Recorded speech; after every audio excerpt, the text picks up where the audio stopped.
அடுத்ததாக இதுவரை அடுத்த எந்த சம்மனும் இல்ல. தேவைப்பட்டால் எப்பொழுதும் எங்களுடைய கோஆபரேஷன் இதுல இருக்கும். ஒரு விஷயங்கள் நாங்க வந்து திரும்பவும் நான் வந்து இங்க சுட்டிக்காட்ட விரும்புறேன்.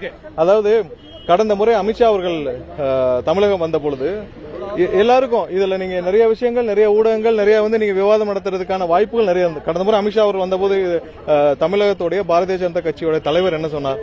அவர் வந்து இந்த நயினா நாகேந்திரன் அவர் என்ன சொன்னார்? இந்த 41 பேர் மரணத்திற்கு காரணம் செந்தில் பாலாஜி அப்படின்னு திரு அமித்ஷா அவர்கள் முன்னிலையில் சொன்னார். இது சம்பந்தமாக தமிழக ஊடகங்கள் விவாதம் நடத்தியிருக்க வேண்டும். இது சம்பந்தமாக சம்மன் அனுப்பப்பட்டதா இல்லையான்னு கேள்வி எழுப்பியிருக்க வேண்டும். இது சம்பந்தமாக அந்த சம்பந்தப்பட்ட நபர் கைது செய்தார் இல்லையான்னு கேள்வி எழுப்பப்பட்டிருக்க வேண்டும். இது மாதிரியாக நிறைய விஷயங்கள் நீங்கள் கேள்வி எழுப்பாமல் இன்று காலையிலிருந்து பல தவறான தகவல்களை ஊடகங்கள் பதிவு செய்து மிகவும் வருத்தத்தக்க செயல். தயவு செய்து இனிமேல் அந்த மாதிரி செய்ய வேண்டாம் என்று கேட்டுக்கொள்கிறோம். அடுத்ததாக